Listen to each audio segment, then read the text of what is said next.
Confesión Bautista de Fe de 1689.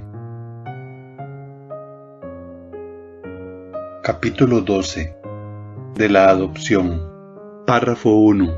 A todos aquellos que son justificados, Dios se dignó, en su único Hijo Jesucristo, y por amor de éste, hacerles partícipes de la gracia de la adopción, por la cual son incluidos en el número de los hijos de Dios, y gozan de sus libertades y privilegios, tienen su nombre escrito sobre ellos, reciben el espíritu de adopción, tienen acceso al trono de la gracia con confianza, reciben capacitación para clamar, Abba Padre, reciben compasión, protección, provisión y corrección como por parte de un Padre. Nunca son desechados, sino que son sellados para el día de la redención, y heredan las promesas como herederos de la salvación eterna.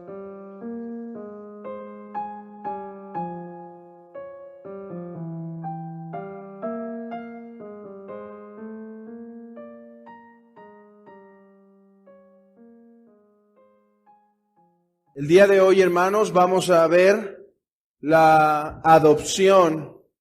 Así que pueden abrir su confesión en el capítulo número 12. Capítulo número 12 de la adopción. Pero antes de introducirnos, por favor, abran sus Biblias en Gálatas capítulo 4.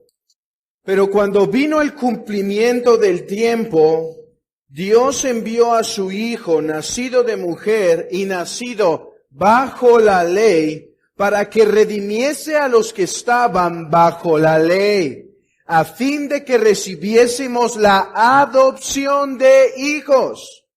Y por cuanto sois hijos, Dios envió a vuestros corazones el Espíritu de su Hijo, el cual clama, Abba, Padre. Así que ya no eres esclavo, sino hijo. Y si hijo, también heredero de Dios por medio de Cristo.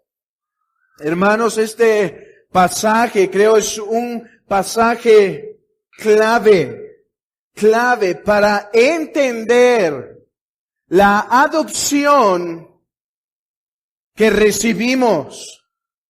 La adopción que recibimos. Y solo para ponernos en contexto, lo que estamos viendo en el capítulo 12 este capítulo continúa describiendo los beneficios que recibimos en la salvación. Recuerden, hablamos en el capítulo 8 de la doctrina de Cristo. Para entender correctamente nuestra salvación, hay que entender correctamente quién es el Salvador. Y a partir de ese capítulo hemos estado viendo los beneficios que ocurren dentro de nuestra salvación. Hablamos del llamamiento eficaz, hablamos de la justificación y ahora nos dedicamos a hablar de la adopción. Así que en la adopción recibimos algo de la salvación que tenemos en Cristo Jesús. La adopción es un beneficio salvífico. Hermanos, ¿qué beneficio salvífico recibimos en la salvación? Uno de ellos es la justificación. Somos declarados justos. En la misma categoría entonces entra la adopción como un beneficio aparte. Además de la justificación, de la santificación, somos adoptados. O sea, hermanos, la adopción no puede ser pasada por alto, porque es un beneficio que recibimos en unión con Cristo. Lo primero que quiero hacer al empezar esta lección a manera de introducción es enunciar una cita para hacernos reflexionar sobre la importancia de esta doctrina. Y podríamos no estar de acuerdo con el énfasis de esta cita, podríamos no estar totalmente de acuerdo y creer que es un poco exagerado lo que se dice. Sin embargo, la razón por la cual digo esta frase no es para que evaluemos si es exagerada o si es correcta o no, sino para que veamos cómo algunos han visto la doctrina de la adopción. Miren lo que dice J.I. Packer. Adopción es el más grande privilegio que el Evangelio ofrece. Más grande incluso que la justificación.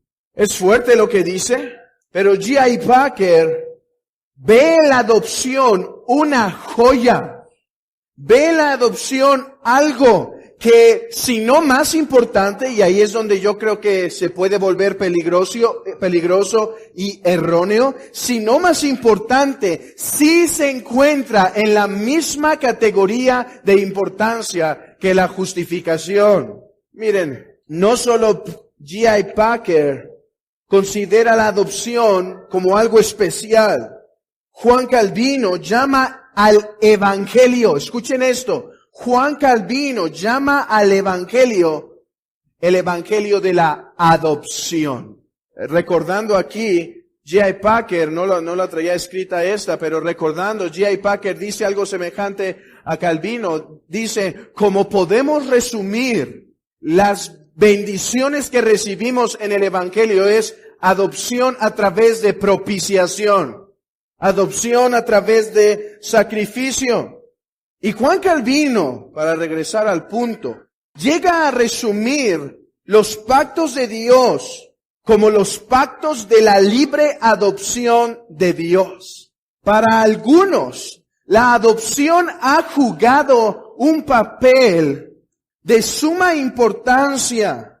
Ha jugado un papel donde la adopción no puede ser descrita como una subcategoría de los beneficios salvadores, sino como uno principal entre ellos. No son los únicos que consideran así la adopción. Cuando uno lee el Catecismo de Westminster, el cual, aunque nuestra confesión es la de Londres de 1689, en este párrafo es 98% idéntico, nada más porque agregan unas frases, unas preposiciones que en realidad no cambian el sentido de la frase, pero es casi al 100%. Y cuando nosotros vemos el catecismo, que es la manera de explicar la confesión, ellos dicen que los beneficios que recibimos en unión con Cristo son al menos 3. ¿Sabes cuál? Justificación, santificación, adopción. La adopción, por lo tanto, y espero, ese es mi propósito esta tarde, en estos 40 minutos que tomemos, demostrar que la adopción tiene riqueza, describe nuestra forma salvífica, la salvación que hemos experimentado.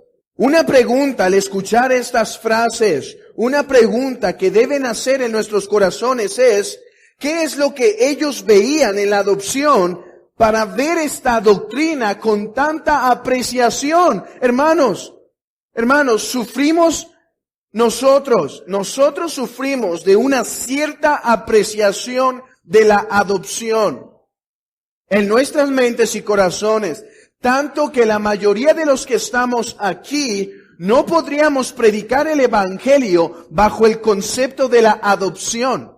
Predicamos el Evangelio bajo la realidad de la justificación y debe ser hecho así. Y debemos enfatizar la justificación porque estamos de acuerdo con aquella frase que la justificación es la doctrina bajo la cual una iglesia cae o se queda estable. La justificación debe tener un lugar preeminente, pero no debemos opacar las otras doctrinas como la santificación o la adopción por hacer lucir esta, sino debemos mantenerlas todas en su esplendor. Así que, ¿qué es lo que ellos veían en la doctrina de la adopción para valorarla de esa manera? La respuesta completa a esa pregunta, hermanos, será el propósito de toda esta lección. Pero solo será un resumen. Solo será un breve resumen. Acompáñenme a leer el párrafo del capítulo 12. A todos aquellos que son justificados, Dios se dignó en su único Hijo Jesucristo y por amor de éste, hacerles partícipes de la gracia de la adopción, por la cual son incluidos en el número de los hijos de Dios y gozan de sus libertades y privilegios.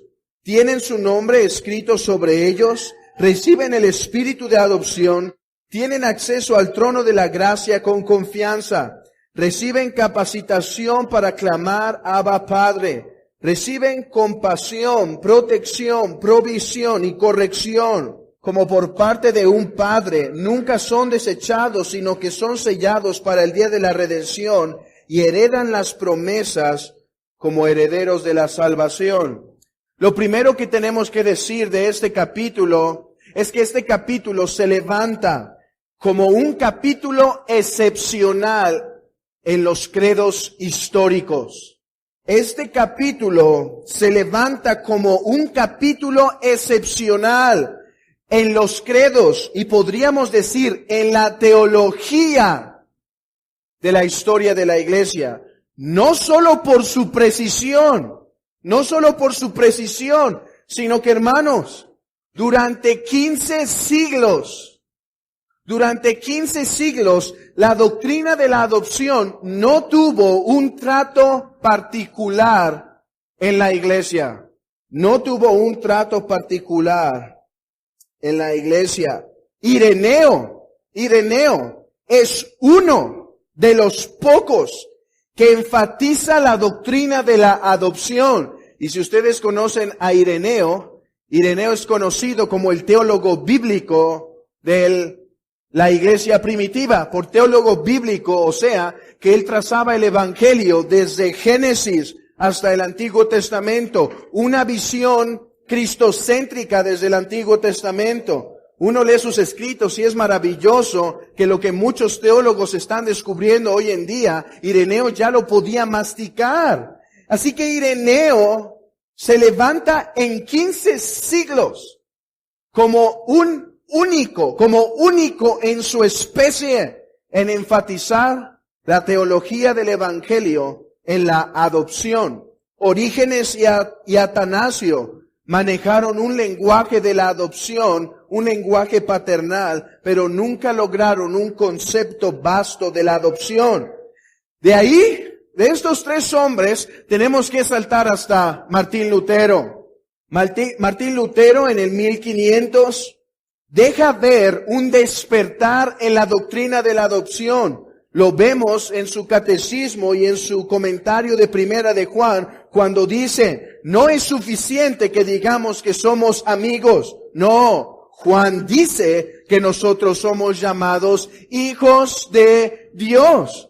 En Lutero despertó algo respecto a la paternidad de Dios, respecto a la adopción que recibimos. Sin embargo, por su contexto histórico, donde la guerra con Roma se debatía por la justificación, esta doctrina de la adopción no alcanzó un punto alto con Lutero. Después llegamos a Juan Calvino, que avanza grandemente en esta doctrina. Tanto que alguien dice de Calvino, la adopción de los creyentes es el corazón del entendimiento de la salvación de Juan Calvino. Para Juan Calvino, la adopción no era un punto resumido en una página que describe los privilegios que recibimos en el Evangelio. Para Calvino, la adopción era la palabra que enmarcaba la totalidad del Evangelio. Y la confesión de Westminster, aquí puedo equivocarme y si me equivoco lo corregiré, pero creo que Westminster, aunque Calvino le da un lugar preeminente a la adopción, no le da un trato separado, sino que permea todos sus escritos. Creo que es hasta Westminster. Y siguiendo Confesión de Londres a Westminster, los primeros que tienen un tratado particular de la doctrina de la adopción. ¿Cómo nos acercaremos entonces a este estudio? ¿Cómo nos acercaremos entonces a este capítulo 12 de la Confesión de Londres? Hermanos, la doctrina de la adopción puede ser tratada como un principio gobernante de todo el plan de redención. Puede analizarse en cuanto a ser predestinados hijos de Dios. Puede analizarse como el concepto unificador entre el antiguo pacto y el nuevo pacto. Pero no son los propósitos en este momento. Nos concentraremos a definir lo que es la adopción en cuanto a nuestra salvación. Así que, siendo ese nuestro enfoque, quiero recordar una premisa que establecimos la vez pasada. ¿Cuál es esta premisa? Todos los beneficios que recibimos en la salvación son en primer lugar pertenecientes a Cristo. Cualquier beneficio salvífico, cualquier beneficio redentor que tú experimentas, en primer lugar, ha tenido que ser obtenido por la persona de Jesucristo. Vimos la semana pasada o antepasada que Cristo no puede dar, redentormente hablando, algo que Él primero no ha obtenido. Si Cristo no recibiera la doctrina o la bendición de la justificación, y aquí les recuerdo que Cristo no fue justificado como ser declarado justo y pensar que tenía pecado, absolutamente no, sino que fue declarado justo como el segundo Adán, vindicado por el Espíritu de la resurrección. Así también, hermanos, si nosotros experimentamos la adopción en virtud de estar unidos a Cristo, Cristo tuvo que ser en una manera u otra adoptado. Cristo tuvo que recibir la adopción para poder impartirla. Ahora, sé que aquí puede parecer confuso y es necesario hacer entonces una declaración. Decir que Cristo fue adoptado, negamos que Jesucristo fue adoptado en su naturaleza divina, sino que Él es el eterno Hijo inmutable de Dios. Hay algo que se llama cristología baja y cristología alta. Y la cristología baja, que en los primeros siglos de la historia de la iglesia fue llamado adopcionismo y ahora en el siglo XIX ha sido reavivado, dice que Cristo nunca fue el eterno Hijo de Dios y que en la historia empezó a ser el Hijo eterno de Dios. Hermanos, lo que esta herejía del adopcionismo dice, nosotros no afirmamos. Nosotros afirmamos que Jesucristo es el eterno Hijo de Dios y que esa filiación de Hijo ha estado en su ser eternamente y que nunca la adquirió. La segunda persona de la divinidad es eternamente el Hijo de Dios y nunca adquirió una filiación en su ser, en su esencia. Entonces, ¿qué queremos decir con que Cristo fue adoptado?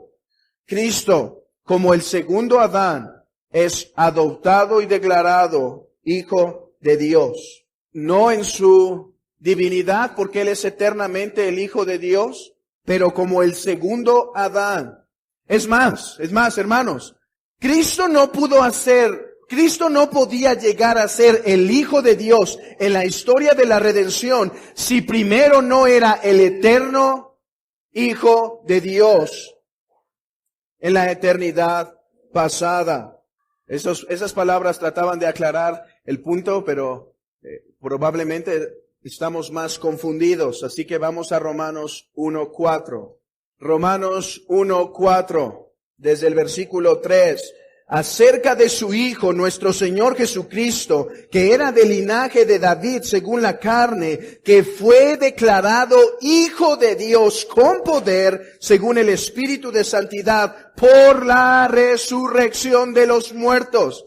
Hermanos, este texto está en armonía con lo que enseña Filipenses 2, que le fue dado un nombre que es sobre todo nombre. Acompáñenme a Hechos 13:33. Hechos 13:33.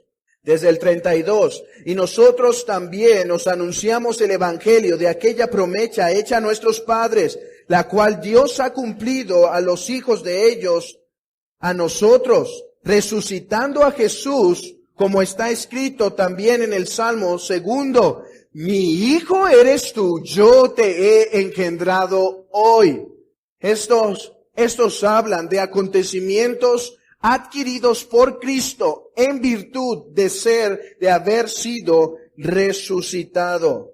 ¿Qué queremos decir con que Jesucristo entonces por medio de la resurrección, fue adoptado como hijo de Dios? La manera de entender esto es ir hasta el mismo Génesis, donde Lucas nos enseña acerca del libro de Génesis, que Adán fue hecho hijo de Dios. En Lucas se declara que Adán era hijo de Dios. Cuando se está describiendo la genealogía del Señor, se habla abiertamente de Adán como hijo de Dios. Además, en Génesis 5 dice que Adán le llamó hijo a su descendiente en virtud de que su hijo llevaba su imagen. Y unos versículos atrás se dice que Adán llevaba la imagen de Dios. Por lo tanto, Adán, hermanos, en un sentido era el hijo de Dios. Pero como hijo de Dios es probado en el jardín del Edén para que por medio de esa aprobación fuere confirmada, hermanos, fuere confirmada su filiación como hijo. Y habiendo pasado la prueba, fuera declarado abiertamente, confirmado en ese estado de filiación como hijo de Dios con poder. Ese era el propósito de la prueba en el jardín del Edén, lo que continuamente hemos llamado aquí el pacto de obras. Adán nace. Entonces vean esto, hermanos, vean esto. La adopción, para comprenderla correctamente, no es simplemente que vayamos a algunos textos en el Nuevo Testamento y veamos que ser adoptados es ser declarados hijos de Dios y nada más. Eso es verdad, pero no es todo. Ser adoptados era el propósito inicial de Dios para Adán y Eva. Y si Adán vencía, iban a ser confirmados en ese estado perfecto. Adán falla en ese propósito y por lo tanto no es confirmado en su adopción. Adán, a través de vencer, Adán, a través de expulsar la serpiente del templo santo de Dios, que era el jardín del Edén, Adán, a través de someterse a la voluntad y señorío del Señor, iba a recibir la confirmación en un estado perfecto, donde ya no podría caer, y la adopción jugaba un papel elemental en ello. La adopción jugaba un papel elemental en ello, pero el propósito del Señor en cuanto a la adopción no se detuvo con la caída de Adán. ¿Qué ocurre? Después de esto, tenemos un pacto con Abraham, donde Abraham recibe bendiciones bajo un lenguaje, no sé si esto existe, pero ahora existirá, adopcionista, un lenguaje de adopción, un lenguaje filial, un lenguaje familiar. Después de esto tenemos en Éxodo capítulo 3, en Oseas, que el pueblo de Israel es llamado, a diferencia de todos los demás pueblos, hijo de Dios. De Egipto llamé a mi hijo, dice Oseas, haciendo referencia histórica al pueblo de Israel en cuanto a su liberación a través del Mar rojo. Así que el pueblo de Israel debía justificar, debía comprobar, debía afirmar ese estado filial que gozaba de parte de Dios. Debía confirmarse en eso. Sin embargo, el pueblo de Israel jugaba un aspecto tipológico de la adopción del verdadero Israel a través del Hijo de Dios por excelencia. Hermanos, es solo un breve resumen. Jeremías habla del Hijo de Dios respecto a Israel. Isaías lo habla, Salmo 8 lo habla, Salmo 2 lo habla. Todos estos textos que en el Antiguo Testamento hablaban de Israel y de Adán como el Hijo de Dios son aplicados directamente a la persona y ministerio de nuestro Señor Jesucristo. Miren, solo por citar uno. En el Salmo 8 dice así: lo has hecho poco menor que los ángeles y lo coronaste de gloria y de honra. Le hiciste señorear sobre las obras de tu mano. Todo lo pusiste debajo de tus pies, ovejas y bueyes, todo ello. Y asimismo las bestias del campo, las aves de los cielos y los peces del mar, todo cuanto pasa por los senderos del mar. ¿Qué te recuerda este texto? ¿En qué parte de la Escritura este concepto de señorío sobre todo lo creado ya fue dicho, ya fue predicado? Génesis 1. E hizo Dios al hombre a su imagen y le dijo: señorea sobre toda la creación. Sé el Señor, sojuzga, fructifica, multiplica. Hermanos, Salmo 8 es un salmo que mira a David, pero ¿sabes qué hace el autor de Hebreos sobre este salmo? Se lo apropia directamente a Cristo. Se lo apropia directamente a Cristo. Así que Cristo es el Hijo de Dios por excelencia.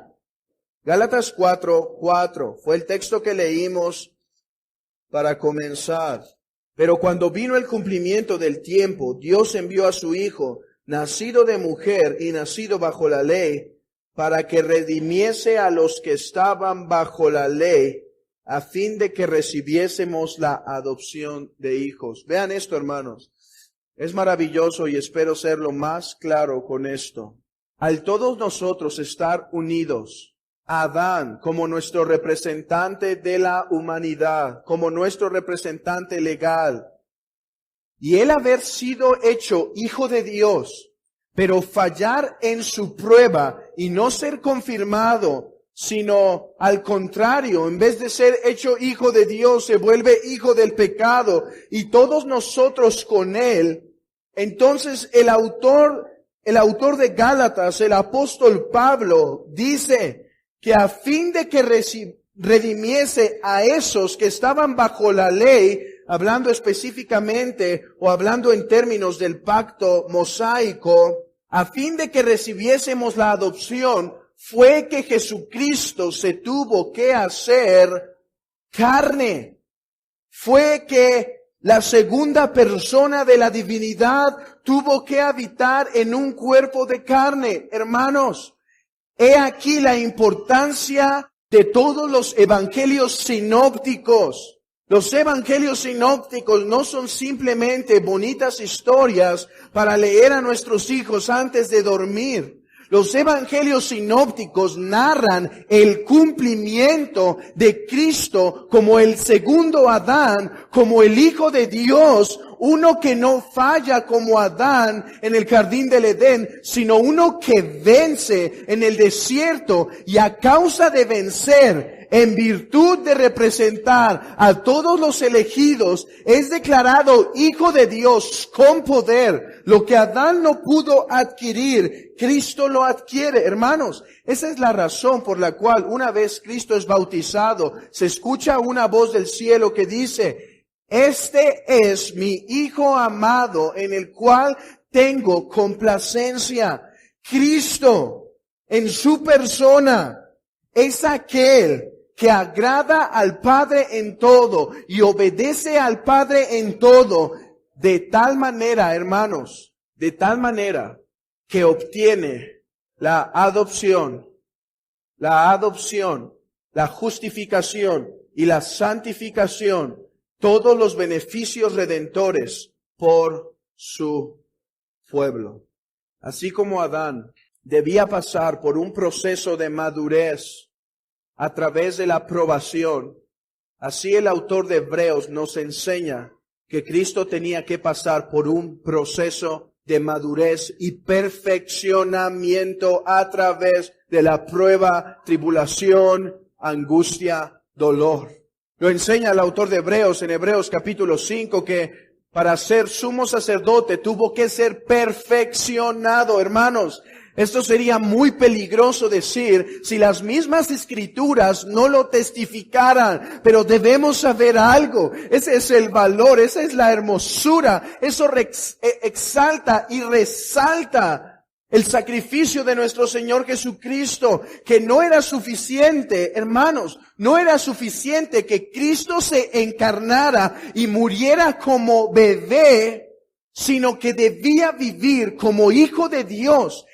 Y habiendo obedecido al Padre en todo, y habiéndose sometido al Padre en todo, y habiendo hablado las palabras del Padre en todo, pudiera bendecir a su pueblo con sus recompensas,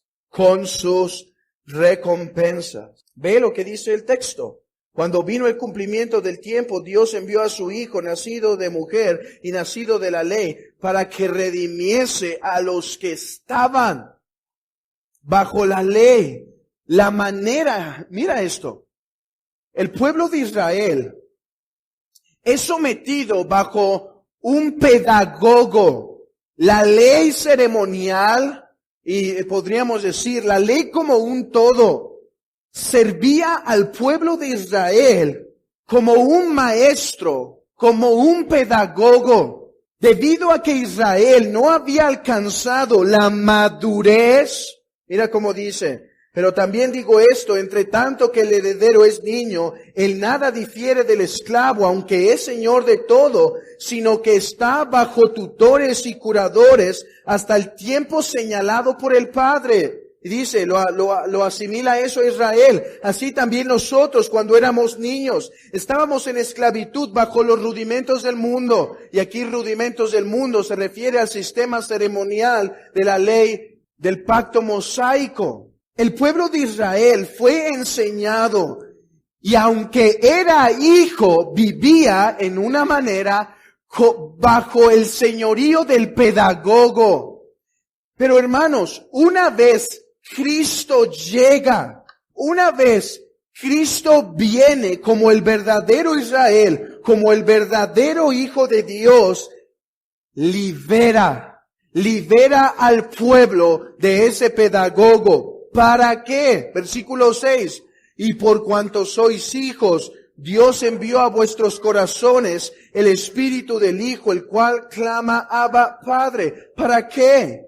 Para que recibiésemos la plenitud del gozo de la adopción.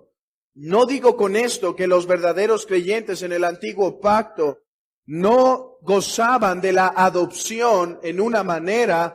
Sin embargo, en el nuevo pacto, la adopción es gozada en su mayor esplendor debido a que Cristo ha venido con el Espíritu prometido y ha hecho que en nuestro espíritu la adopción se lleve a su plena realización, porque hermanos, Él lo ha experimentado en la máxima realización posible, donde ha sido declarado públicamente por su resurrección ser el perfecto Hijo de Dios, el obediente Hijo de Dios, el segundo Adán vencedor, y públicamente es declarado como su Hijo. De hecho, hay varias posturas, pero yo creo que eso es lo que Cristo revela a Juan, a Pedro y Jacobo cuando se transfigura. la gloria que recibiría, porque se escucha una voz del cielo que dice, este es mi Hijo amado. Creo que le revela la gloria máxima, el esplendor de la gloria en el cual Cristo se sentaría en virtud de ser el vencedor, en virtud de ser el que ha conquistado, en virtud de ser el obediente Hijo de Dios.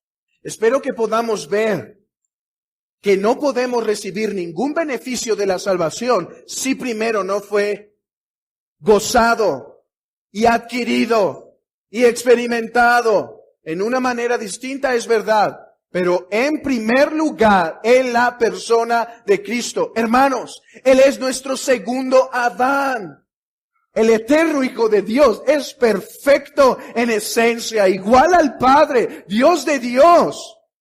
Luz de luz, Dios verdadero de Dios verdadero, eterno Hijo engendrado de Dios, igual al Padre en todas las cosas. Pero el autor de Hebreos dice que en virtud de ser nuestro segundo Adán, en virtud de ser nuestro segundo Adán, fue perfeccionado.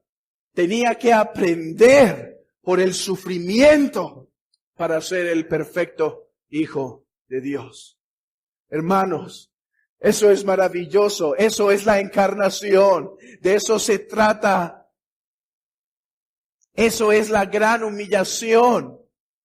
Por eso, amigo, por eso, tú que no estás en Cristo aún, ve la imposibilidad de la salvación. Ve la imposibilidad de la salvación. No serás declarado hijo de Dios a menos que te unas al que ya fue declarado Hijo de Dios. No serás justificado a menos que te unas al que ya ha sido justificado. No serás santificado a menos que estés unido a aquel que ha sido santificado por el Espíritu poderoso. Es imposible en nuestra carne alcanzar tal grado en un sacrificio. Solo Cristo es el perfecto, obediente Hijo de Dios que puede ser declarado por su obra. Abre tu Biblia en Hebreos 2:10. Solo por mostrar algún texto. Hebreos está lleno de esto, pero solo por mostrar un texto. Porque convenía a aquel por cuya causa son todas las cosas, y por quien todas las cosas subsiste, que habiendo de llevar muchos hijos a la gloria, perfeccionase por aflicciones al autor de la salvación de ellos. No sé ustedes, pero este texto es suficientemente maravilloso para entender el gran valor de la obra de nuestro Señor Jesucristo. Teniendo en sí mismo la Santísima Trinidad toda beatitud, todo gozo, por amor a aquellos que iba a salvar.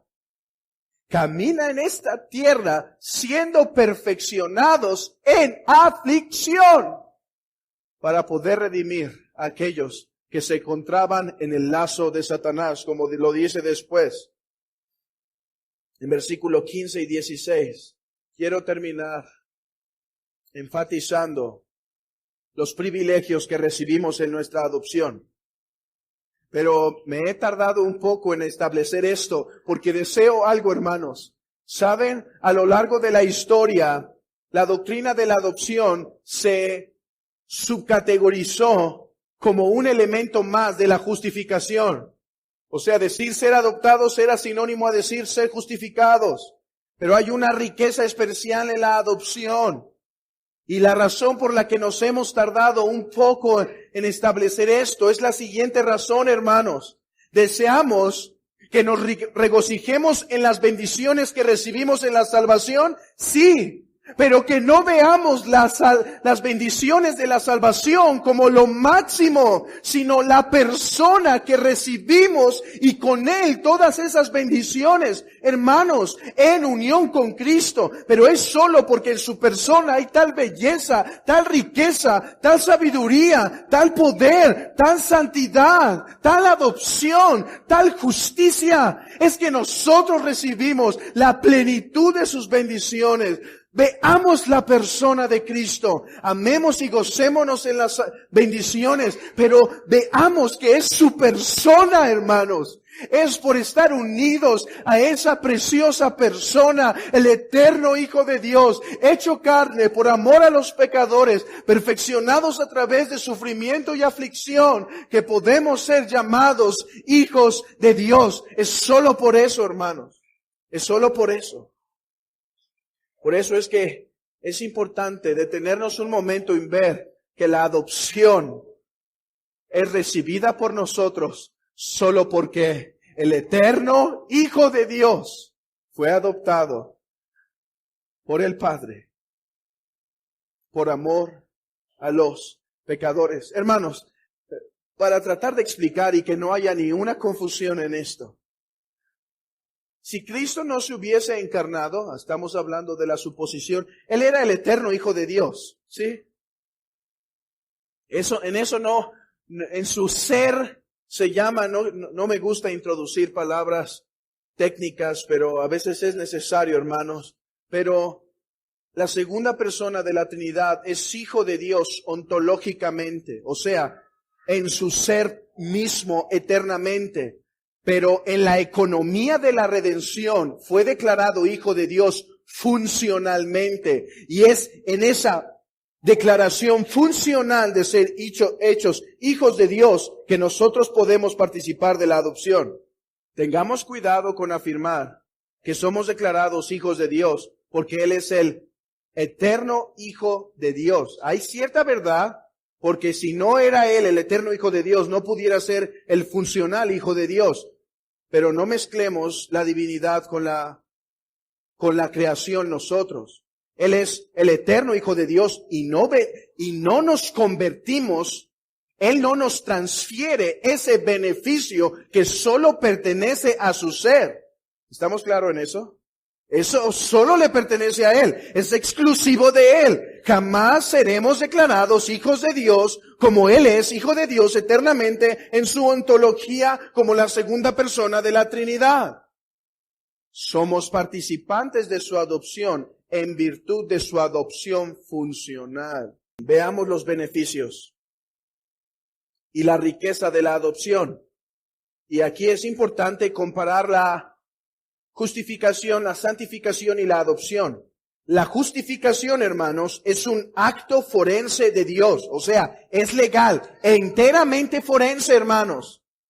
¿Cierto? ¿Recuerdan la lección de la justificación? Somos declarados justos, aunque en nuestro ser no somos perfectamente justos. Es un acto forense, es una declaración forense, es una declaración legal.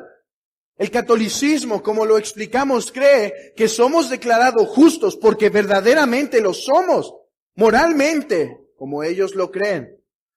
Entonces, la justificación es forense y legal. La regeneración y la santificación son aspectos puramente morales y no legales. No legales. Hermanos, a través de la regeneración y la santificación nos volvemos moralmente justos. La adopción es la descripción de ambos aspectos. La adopción. No estoy diciendo que entonces haya una declaración que es tanto legal como transformadora, sino que la adopción engloba ambos. Miren lo que dice E. Hodge. Justificación efectúa un cambio de relaciones, o sea, un cambio externo legal. Regeneración y santificación efectúa un cambio solo interno y moral. Adopción incluye a ambos. La adopción es tanto legal la adopción describe tanto nuestra relación legal como ser declarados hijos de Dios, como describe nuestro cambio moral de ser transformados por el espíritu de adopción. Miren, acompáñenme a Romanos capítulo 8. En el versículo 15 se habla de un aspecto transformador. Pues no habéis recibido el espíritu de esclavitud para estar otra vez en temor, sino que habéis recibido el espíritu de adopción por el cual clamamos, Abba Padre. Pero en el versículo 17 se habla de un aspecto legal de la adopción. Y si hijos, también herederos, herederos de Dios y coherederos con Cristo, si es que padecéis juntamente con Él, para que juntamente con Él seamos glorificados. Entonces vean esto, somos herederos en virtud de ser declarados hijos de Dios. Nadie de nosotros es heredero porque moralmente lo ganó, sino porque es declarado forensemente hijo de Dios. Pero la adopción describe ambos aspectos sin mezclarlos. Prosigamos con los beneficios. ¿Qué son los beneficios? Ser parte de la familia de Dios. Primera de Juan 3:1. Mirad cuál amor nos ha dado el Padre para que seamos llamados hijos de Dios. Gocémonos con este texto.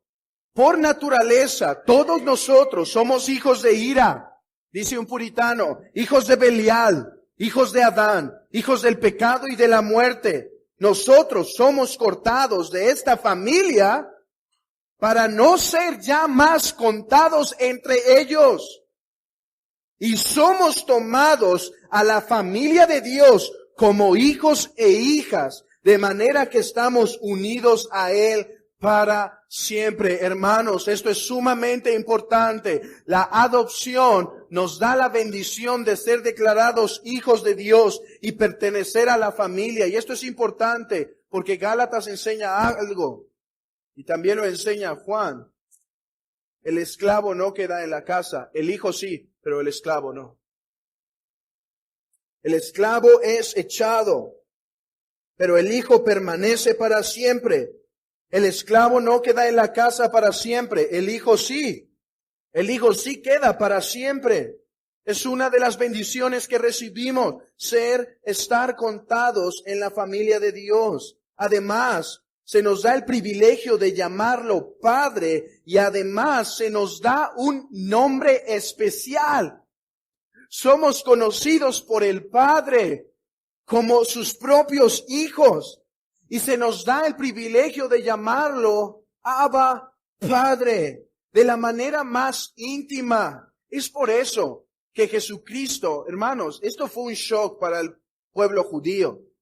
Cuando hemos visto en el Padre Nuestro, cuando el Señor los enseña a orar, Padre nuestro que estás en los cielos, era algo sin precedente anteriormente. Eso no ocurría en el pueblo de Israel. No se atrevían a llamarlo Padre, pero en virtud de estar unidos a Cristo y recibir la adopción, podemos llamarlo a Él Padre. Y habéis ya olvidado la exhortación que como a hijos se nos dirige diciendo, Hijo mío.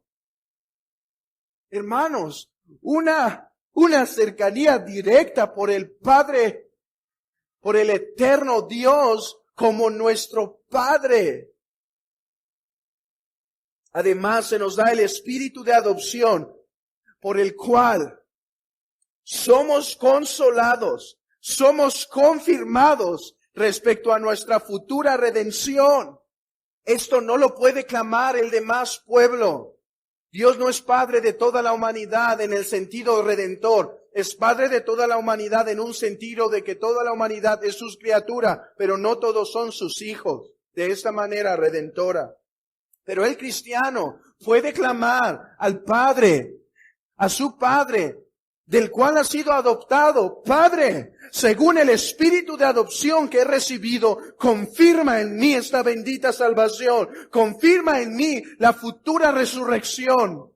El Padre se place en su ternura, bendecirnos con esa confirmación de su amor a través del espíritu de adopción por el cual clamamos Abba Padre. Eso es lo que nos enseña Efesios 4 respecto a las arras del Espíritu, que tenemos las arras del Espíritu, las cuales nos confirman nuestra futura glorificación. se nos da el privilegio de ser conformados a la imagen del Hijo de Dios. Ve Primera de Juan, si todavía estás en Primera de Juan, ve Primera de Juan 3:2. Primera de Juan 3:2. Amados, ahora somos hijos de Dios y aún no se ha manifestado lo que hemos de ser, pero sabemos que cuando Él se manifieste seremos semejantes a Él, porque le veremos tal como Él es. Y todo aquel que tiene esta esperanza en Él se purifica a sí mismo, así como Él es puro. Romanos capítulo 8, versículo 29. Conocemos este texto, pero vayamos a él. Romanos 8, 29. Porque a los que antes conoció también los predestinó para que fuesen hechos a la imagen de su Hijo, para que Él sea el primogénito entre muchos hermanos. Recibimos la capacitación para ser conformados a la imagen de Cristo. Y bajo ese contexto que leímos en Gálatas capítulo 4, en el versículo 19 se nos dice, hijitos míos, por quienes vuelvo a sufrir dolores de parto, hasta que Cristo sea formado en vosotros. Dice un puritano, Cristo es formado en todos ellos. Como Cristo es, así son ellos. Cada uno resembla como el Hijo del Rey. Ellos serán exactamente como Cristo cuando resucite. Además, se nos da el privilegio de ser corregidos por Dios. Lo leímos en Hebreos capítulo 12, versículo 6, cuando dice, y habéis ya olvidado la exhortación que como a hijos se os dirige, diciendo, Hijo mío, no menospreciéis la disciplina del Señor, ni desmayéis cuando eres reprendido por Él, porque el Señor al que ama disciplina y azota al que recibe por hijo. Si soportáis la disciplina, Dios os trata como a hijos, porque ¿qué hijo es aquel a quien el Padre no disciplina? Veamos eso, hermanos. Es un privilegio ser disciplinado. Hay diversas maneras que el Señor nos disciplina, pero es un privilegio, cualquier forma que ésta sea. Y además, somos capacitados para obedecer. Podemos ver esta duplex gracia, esta doble gracia de un aspecto legal y un aspecto santificador en el concepto de la adopción. Hermanos, no nos volvemos hijos para volvernos hijos rebeldes. Una vez fuimos hijos descarriados. Una vez fuimos hijos de ira. Ahora somos hijos y por el espíritu de adopción podemos obedecer en todo al Padre. Es lo que dice Primera de Pedro. Porque escrito está, sed santos porque yo soy santo. Y si invocáis por Padre aquel que sin acepción de personas juzga según la obra de cada uno, conducíos con temor en el tiempo de vuestra peregrinación. Y esa es una de nuestras responsabilidades también. No solo tenemos beneficios de ser adoptados, sino responsabilidad. Responsabilidad de honrar al Padre, responsabilidad de someternos al Padre, cualquiera que sea su providencia, responsabilidad de conocer al Padre, responsabilidad de temer al Padre, de manera que nos conduzcamos reverentemente en toda nuestra peregrinación. Hermanos, este es el beneficio de la adopción que recibimos en virtud de estar unidos a Cristo.